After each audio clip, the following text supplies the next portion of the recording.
Friends, कल हमने class 10th के अंदर पढ़ा था, जो ये आपके चैप्टर 3 आनुवंशिकी के अंदर हमने देखा था कि मेंडल का प्रथम नियम, मेंडल का द्वितीय नियम। और द्वितीय नियम के अंदर इसने दो प्रयोग किए, उसका नाम है एक तो संकर पूर्वज संकरण। इसी के अंदर से एक नई चीज निकल के आई, वो क्या है? संकर पूर्वज संकरण।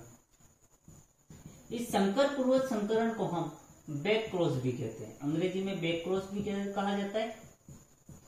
ये जो बैक क्रॉस है, इस नाम से एग्जाम के अंदर क्वेश्चन ज्यादातर पूछे जाते हैं। संकर पूर्वज हिंदी नाम कम दिया जाता है, सिंपल सा आपको क्या नाम दे दिया जाता है? Back cross.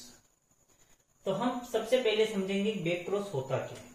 तो बैक क्रॉस का मतलब होता है बैक यानी कि पश्च, क्रॉस का मतलब क्या हो गया? संकर, पश्च संकर। हमने प्रभाविता के नियम के अंदर देखा था कि एक शुद्ध लंबा पादप लिया था, एक शुद्ध बोना पादप लिया था, उसके मध्य हमने संकरण करवाया था, इसको हमने कहा था पीपीडी। और संकरण करवाने से एक कैपिटल टी एक स्मॉल टी युक्त पादप प्राप्त होते हैं, जिसको हमने क्या कहा था? F1PD। यही नाम दिए थे हमने। अब संकर पूर्वज संकरण यानी पश्च संकरण का मतलब क्या होता है, या इस नाम से हम समझ लेते हैं संकर का पूर्वज के साथ संकरण, इसको हमने कहा था संकर।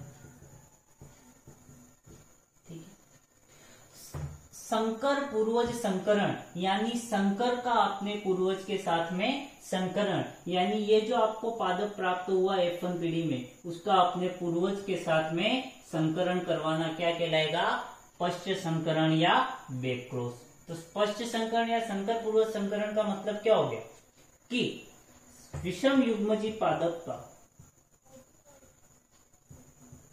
या हम लिख सकते F1PD में प्राप्त संकर का, F1PD में प्राप्त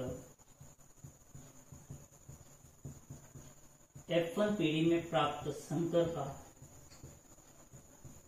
समयुग्मजी प्रभावी,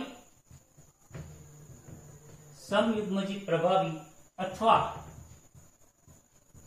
समयुग्मजी अप्रभावी।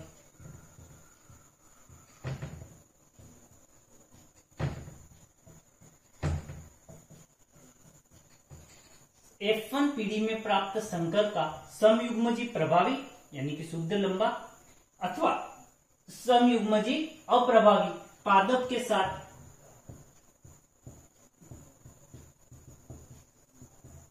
संकरण करवाना पश्च संकरण कहलाता है। कौन सा संकरण कहलाएगा? पश्च संकरण। तो पश्च संकरण क्या है? जो आपने शुद्ध लंबा पादप लिया, शुद्ध बोना पादप लिया, हम उसी से समझ लेते हैं। शुद्ध लंबा पादप लिया, शुद्ध बोना पादप लिया, उससे आपको जो संकर प्राप्त हुआ, उसका पुनः या तो इसके साथ संकरण करवाओ, यानी कि आप करवा दो, एक दोनों कैपिटल टी ले लिए, इसका संकरण करा दिया एक कैपिटल ये संकर के साथ में, या आप इसका संकरण किससे करवा दो? दोनों स्मॉल टी, किसी से भी करवाओ, तो ये जो घटना होगी वो क्या कहलाएगी? आपके पश्च संकरण, बैक क्रॉस या संकर पूर्वज संकरण। संकर का अपने पूर्वज के साथ में संकरण क्या कहलाता है? संकर पूर्वज संकरण। अब ये जो बैक क्रॉस होता है उसको दो भागों में बांट दिया है। ये जो संकर पूर्वज संकरण है उसको दो भागों में बांट दिया। कैसे?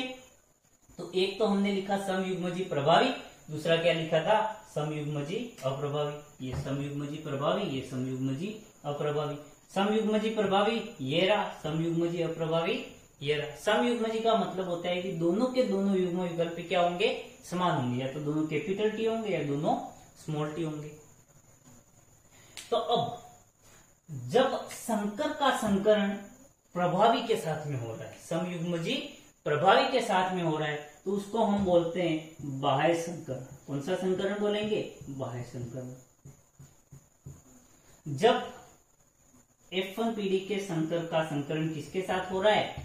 समयुग्मजी प्रभावी के साथ हो रहा है, तो उसे हम क्या कहेंगे? बाह्य संकरण। और अप्रभावी के साथ हो रहा है तो उसे हम कहेंगे परीक्षण संकरण। कौन सा करेंगे? परीक्षण संकरण। अंग्रेजी नाम की बात करें तो उसको बोलते हैं टेस्ट क्रॉस। एग्जाम में पूछा जाता है परीक्षण संकरण और पश्च संकरण, बाह्य संकरण, ये तो आपके फर्स्ट 2018 के अंदर ही पूछ लिया था। 2018 के अंदर 2018 के अंदर पहला प्रश्न ये आया 3 नंबर के अंदर। बाह्य संकरण, जब F1 पीढ़ी से प्राप्त संकर का संकरण समयुग्मजी प्रभावी से करवाएंगे बाह्य संकरण, और जब F1 पीढ़ी से प्राप्त संकर का संकरण समयुग्मजी अप्रभावी से करवाएंगे तो उसको हम क्या कहेंगे, परीक्षण संकरण। तो ओवरऑल बैक क्रॉस क्या हो गया, F1 पीढ़ी में प्राप्त संकर का संकरण, F1 पीढ़ी में प्राप्त संकर का संकरण जब समयुग्मजी प्रभावी अथवा का यूज किया, यानी कि या तो इसके साथ या उसके साथ समयुग्मजी प्रभावी अथवा समयुग्मजी अप्रभावी पादप के साथ करवाया जाए तो उसे हम क्या कहेंगे, पश्च संकरण। क्लियर। और पश्च संकरण जो होता है उसके कितने भाग हो गए, 2 भाग। जब F1 पीढ़ी से प्राप्त संकर का संकरण समयुग्मजी प्रभावी के साथ करवाएंगे तो उसको बाह्य संकरण कहेंगे, और समयुग्मजी अप्रभावी के साथ करवाएंगे तो उसे परीक्षण संकरण कहेंगे। अब समझ लेते हैं इसके दोनों भाग। ठीक है, ये परिभाषा क्लियर। तो पश्च संकरण कितने भाग हो गए, 2 भाग। कौन कौन से, एक तो हो गया बाह्य संकरण और दूसरा हो गया परीक्षण संकरण।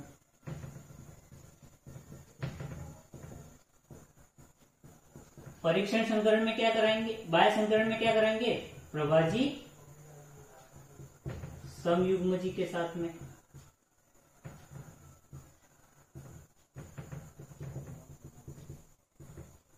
यहाँ पे लिख देंगे हम संकर का संकरण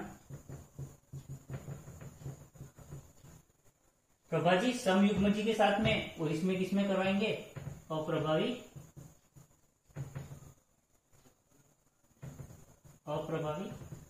समयुग्मजी,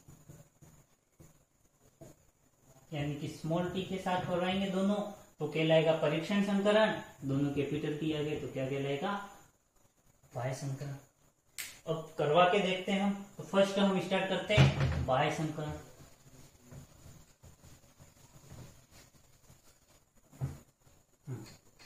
तो बाह्य संकरण क्या है,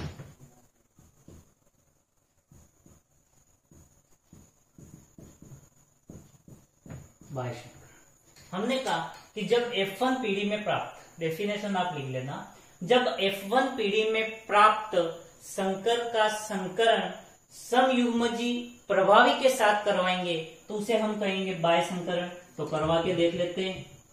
ये दोनों कैपिटल टी, इसका संकरण करवाया हमने एक स्मॉल टी, एक कैपिटल टी, एक स्मॉल टी, इसके मध्य हमने क्या करवाया, संकरण। तो इससे तो सारे के सारे एक ही प्रकार के युग्म बनेंगे टी, लेकिन फिर भी हम बना के देख लेते हैं। तो ये चार्ट की सहायता से बना लो आप सीधा। ये कैपिटल टी, ये क्या है, एक कैपिटल टी, एक स्मॉल टी, लिख दिया।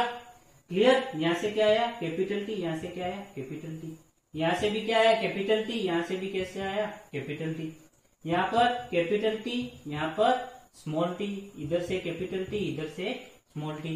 अनुपात की बात करें तो कैपिटल टी अनुपात कैपिटल टी स्मॉल टी क्या हो जाएगा, 1:1। ये क्या हो जाएगा, इसका जीन प्ररूप। जीन संरचना में अंतर है, लेकिन बात करें ये भी लंबा, ये भी लंबा, एक कैपिटल टी आ गया मतलब ये भी लंबा और ये भी कैसा हो जाएगा, लंबा हो जाएगा। तो इस आधार पे सारे के सारे पादप हमें कैसे प्राप्त होंगे, तो लंबे प्राप्त होंगे। लक्षण प्ररूप क्या हो जाएगा, एक, यानी कि सारे के सारे पादप हमें कैसे प्राप्त हो जाएंगे, लंबे प्राप्त हो जाएंगे। जीन प्ररूप क्या हो जाएगा, 1:1। अब इसका उपयोग क्या है, उपयोग ये है, चलो उपयोग हम लास्ट में ही पढ़ेंगे, मेंडल के वंशागति नियमों के महत्व के अंदर हम पढ़ लेंगे। फिर भी सुन तो लेते हैं कि उपयोग क्या है। तो जो भी आपके एक अच्छे गुण होते हैं, अच्छे गुणों को संश्लेषित करने के लिए इसका उपयोग किया जाता है। अब जैसे कि लंबापन है, आपको बोने मटर मिलेंगे मतलब कम मटर लगेंगे उसके ऊपर, तो उसके अंदर इन्होंने क्या किया, बोनेपन को दबा दिया और सारे के सारे लक्षण कैसे प्राप्त हो गए, लंबे प्राप्त हो गए। तो इसका उपयोग क्या होता है, अच्छे लक्षणों को प्राप्त करने के लिए। क्लियर। अब हम पढ़ेंगे परीक्षण संकरण,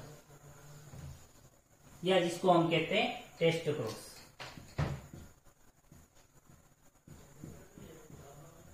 परीक्षण संकरण। परीक्षण संकरण क्या कहलाता है? तो जब F1 पीढ़ी में प्राप्त संकर का संकरण हम किसके साथ करवा रहे हैं? अप्रभावी समयुग्मजी अप्रभावी के साथ। तो इसको भी हम चार्ट के द्वारा समझ लेते हैं। ये एक तरफ मेल, एक तरफ फीमेल, ये कैपिटल टी, ये स्मॉल टी, ये दोनों क्या है? स्मॉल टी, ये स्मॉल टी स्मॉल टी। इधर से आया कैपिटल टी, इधर से क्या आया? Small T. इधर से भी स्मॉल टी, इधर से भी स्मॉल टी। इधर से एक कैपिटल टी, एक स्मॉल टी, और इधर से भी क्या आ गया? दोनों के दोनों स्मॉल टी। यहां पर भी अगर लक्षण प्रारूप की बात करें तो क्या हो जाएगा? ये तो हो जाएगा लंबा, ये लंबा, ये बोना, और ये क्या हो जाएगा? बोना। तो लक्षण प्रारूप क्या हो गया? 1:1। उसमें क्या थे? हमें सारे के सारे लंबे प्राप्त हो रहे थे। यहाँ पे हमें 50% तो बोने होंगे, 50% लंबे होंगे। जीन प्रारूप की बात करें तो जीन प्रारूप एक कैपिटल टी, एक स्मॉल टी वाले कितने इसके अंदर? एक और एक, दो। तो ये लिख दिए 2। दोनों के दोनों स्मॉल टी वाले कितने? ये लिख दिए 2। तो 2:2, यानी कि हम इसको लिख सकते हैं 1:1। तो इसका भी जीन प्रारूप और लक्षण प्रारूप, इसका जो जीन प्रारूप है वो तो 1:1 रहेगा बाह्य संकरण के समान, लेकिन लक्षण प्रारूप जो है वो 1:1 होगा। इसका अप्रभावी लक्षण को जांचने के लिए इसका उपयोग किया जाता है। क्लियर यहां तक? ये आज हमने पढ़ा परीक्षण संकरण, टेस्ट संकरण। अब आपके जो नेक्स्ट है वो पढ़ते हैं।